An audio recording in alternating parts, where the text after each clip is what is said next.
I tell you that other one time was the time. You got it already. Hey, roomies and roommates. Welcome to Room B. I'm your host, Rumbii. Today, I want to talk to you guys about anger. I recently found myself very angry, and it's an emotion that I'm learning. I want to tell you about something that happened to me a year ago. So, before a year ago, I prided myself as someone who just never got angry, never showed anger, can't even remember a time I've been angry. And I thought that by stifling this very human emotion, I was somehow better than other people who cannot control their anger or who show anger. So during this intensive group therapy program I was on last year, the reality of my anger was shoved in my face because for the first time in my life, I had people asking me questions that I'd never been asked before. Like, why don't you show this anger? Why do you think that you don't feel anger? Why do you not remember ever being angry? Why do you pride yourself? All those questions were being shoved in my face and I had to answer them. And that's what I liked about this therapy program that I did because it was very uncomfortable. They pushed you to talk about things that you wouldn't usually want to talk about. But that was the deal. Like when you sign up for this, it's a voluntary program. And when you sign up for it, they tell you it's gonna be hard. It's gonna be hard. We're gonna talk about some very deep stuff. And you're gonna have to talk about it. There's no like, oh, I feel uncomfortable. No, you bring it out. And I think having it in a group setting was also helpful because you're then able to like see other people's perspectives, but also be someone who can offer different perspectives to your fellow participants. So, one of the modules in this program was an anger portion. We had to take an anger style quiz. And this was one of the many quizzes that we did. We also did a quiz on schemas, and I'll touch on that a bit later on because it all links. It all is connected. So we take this anger style quiz and I score 0. That was the lowest score they'd ever had. I remember my psychiatrist said, this is the lowest score he's ever seen in 25 years of him like doing this program. And it made me really uncomfortable. I didn't like that because when I did the quiz and I scored 0, and I was like, oh, makes sense, right? Because I'm not an angry person. But once we started discussing it, and you have to discuss this in the group, I start realizing, oh, okay, there's something very wrong here. And I'd gone all my life never realizing it. And if I hadn't done that group, I probably would have gone the rest of my life never realizing that this was a problem that I had. So by scoring 0, that meant that I fell in the group of complete avoidance, which I don't think anybody else in my group had. Other people were able to identify where their anger is. And I remember when we discussed it, a lot of people were given next steps, resolutions, or what to focus on. And I remember being told, you are completely avoiding anger. So maybe you need to think about what that means. Why is that? I felt like I was in the hot seat. I definitely did. And that's the whole point again for this group. You're supposed to be uncomfortable to foster introspection. And I had to read a lot about anger. I had to read about all the different types of anger there are and why they are there and what benefits they are to us. So by reading all that stuff, the outcome I figured, and I guess the reality of it is that I actually am an angry person. I really am. And since taking that quiz and discussing it in group, I've been thinking about times in my life where I showed anger and chose to ignore it, or chose to ignore that specific outburst of anger. I remember during the first lockdown of the pandemic, I had a fight with my husband. And I called it a fight because that's another thing. I used to like, oh, it's not a fight, it's a disagreement. That's like avoidance. Me just trying to avoid what was truly happening. And it was definitely a fight because it culminated with me picking up something and throwing it. Like I threw something at the window or at the wall, I don't remember. And I remember seeing like the shock that was on Dean's face. And I immediately knew that, oh, this was bad. But this was past me, right? Prior to knowing about anger avoidance. So like I just like, oh, I'm so sorry. I can't believe I did that. And we actually had to like speak to his brother about that altercation because it was the lockdown, okay? Times were tough and we're going a bit stir crazy. And after speaking to his brother and like expressing what we were each feeling, he completely understood why things got to where they got to. But that wasn't something that I ever acknowledged as a show of anger. I also had during the pandemic, again, that same lockdown, I guess, now that I look back at it, I was probably angry throughout that whole lockdown, but I just completely avoided it. I had a friendship breakup. Someone who I thought that I was going to be friends with for a long time. They said something that upset me, and my anger definitely fueled the fire. Not to negate the fact that they also fueled the fire, but I know that specifically my anger fueled the demise of that friendship. But at the time, I didn't see it as that. And it took speaking to my other friends about the situation for me to realize that, oh, actually, I was also in the wrong. I thought I was the one who had been wronged, but I was also in the wrong. In the end, I came to the realization that the friendship just had to end and it is what it is. Another time I can think of that I pretended as though there was no anger added there was I had a fight with my sister. I couldn't even tell you what the fight was about. Cannot tell you. But I remember I was at her house and her husband was there. I just had this ridiculous outburst. And then like I stormed out. I left and I ran to mom. Like my mom was like taking one of my aunts to the airport that very day. So I just like texted my mom and I was like, I'm coming with you. I'm coming to the airport. By the time I got to the airport, I had again decided that, oh, I'm fine. That was nothing. I don't know if I ever apologized to my sister.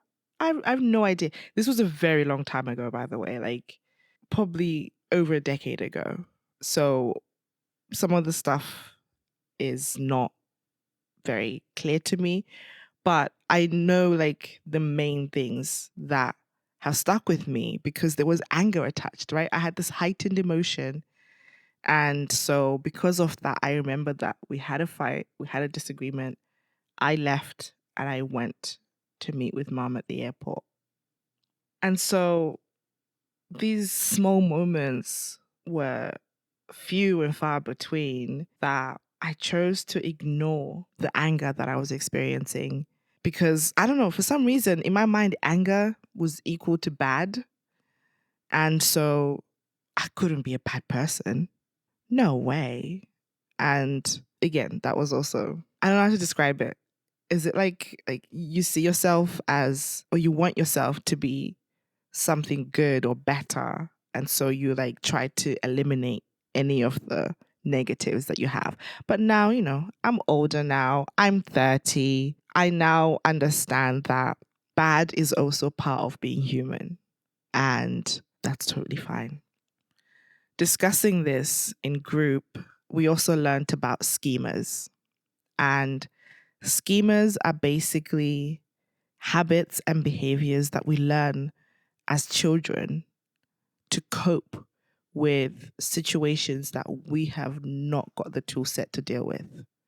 So, this is often described as if you're a young child who experiences abuse, you figure out a way to deal with what's happening with your childlike mind and childlike reasoning, and it works. It soothes you, or it stops the abuse, or it helps you leave that reality and feel happier.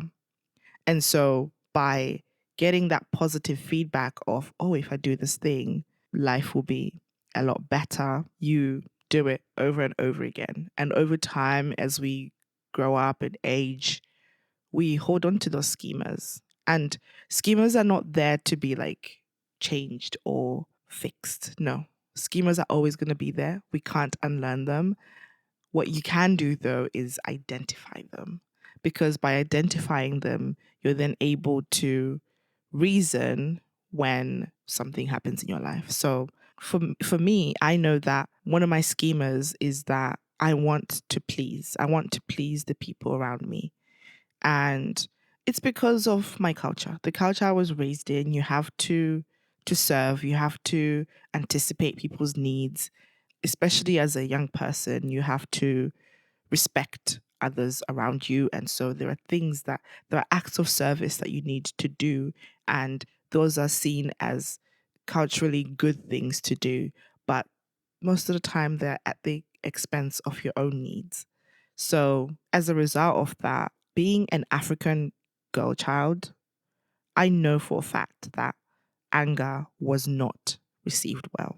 From talking to my mom, what she said to me was she doesn't recall ever like trying to minimize our anger or telling us not to be angry, not to show anger. But I know from like going to school in Zimbabwe where teachers can physically abuse you as part of discipline, I know that being a girl in a classroom, you couldn't be outwardly. And this was even evident like growing up like in England, like at school. I remember certain behaviors being allowed in boys, but if girls did it, it's a no-no. And this is often mimicked in like ADHD diagnosis between boys and girls. You have more boys being diagnosed with ADHD because they are showing all these emotions, all these erratic behaviors. Whereas girls, if they show that, they'll be shunned or told that's not very girly, that's not a girl thing to do. And so naturally, women are raised as little girls to just stifle certain emotions, which is not great. It's really not great. So, with that knowledge of my schemas and the fact that I avoid anger, what have I what have I done? What have I done to actually experience anger more, show anger more? Because it's a vital emotion. It's really, really vital. It's part of the enormous spectrum of human emotions. And I had to really prepare myself to experience it and express it. So, first thing I did was to change my language, because I used to say stuff like, I'm frustrated, I'm annoyed, I'm stressed when I was describing anger. That was my dog. She just woke up from a nap. The language I was using was, again, mitigating my ability to actually express what I was going through. So instead, if I say, oh, I'm so frustrated, I ask myself, are you frustrated or are you angry? And what's really, really helped was using the feelings list. You know, there's so many different kinds of feelings list that like help you navigate what exact feeling and emotion you're experiencing. And sometimes I would literally reach for it because sometimes I'm not quite sure exactly what's going on. And I'd have to go through the list to figure out, oh, wait, this is anger. I am angry. I've also just actively seeked out the emotion of anger. And I think that goes hand in hand with describing your feeling. But sometimes, especially as someone who experiences panic attacks, it's very easy to ignore the first stages of anger because they're very similar to what you feel like in a panic, right? You're like, "Oh, maybe I'm having a panic attack." But are you really? Are you really? Or are you just angry? So like I've had to really, really ask myself and also give myself the grace to accept that I'm angry and that it's okay. Because the emotion of anger actually helps us a lot with resolution. So if you acknowledge that you're angry, then it's a different pathway to resolution compared to saying, I'm frustrated or I'm annoyed. Because annoyed and frustrated don't really tell us the importance of this reaction. Whereas anger is telling you, okay, my body is viscerally reacting to what someone said or someone did or what I did or said. And it helps us reach the appropriate resolution. And when I think back to the fight I had with Dean and I threw something across the room, I feel like I got there because I was stifling the anger. So when I would say I'm frustrated or annoyed or stressed, I would deal with those accordingly, but the anger was being left unresolved. And so I found that my anger would build up. And that's why having the argument with Dean led to me throwing something. When I think about it, honestly, even telling you guys right now is so embarrassing to admit that I had a fight with my husband and I threw something across the room. Like, that's so childish and like so disrespectful. But Dean and I have obviously since then resolved the issue and we talked about it. And, I apologized and he accepted my apology. But it's just like looking at it now, it's like, well, yeah, of course I would have reacted that way because I was a stranger to anger.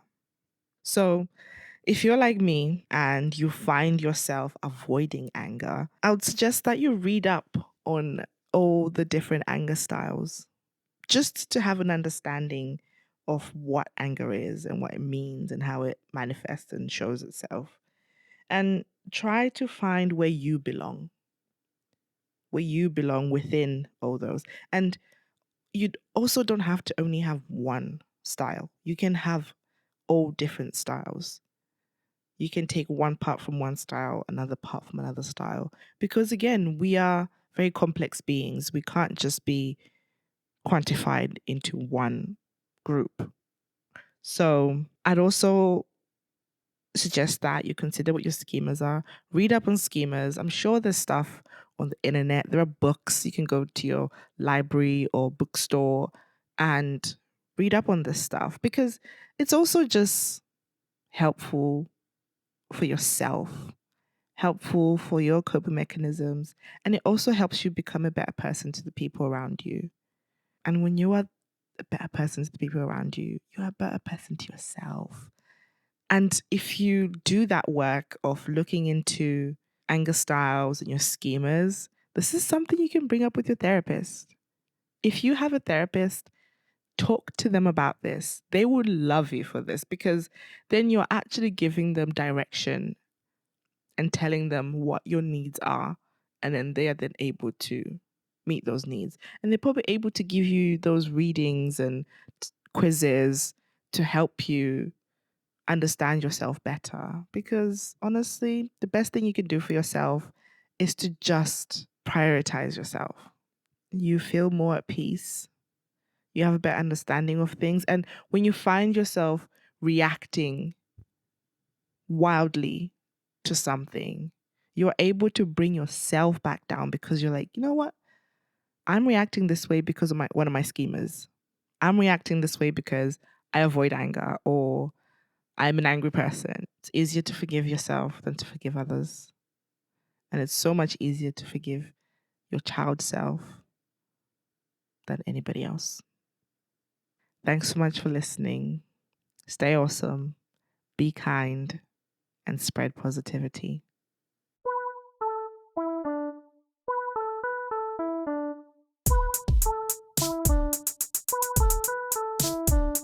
Rumbii.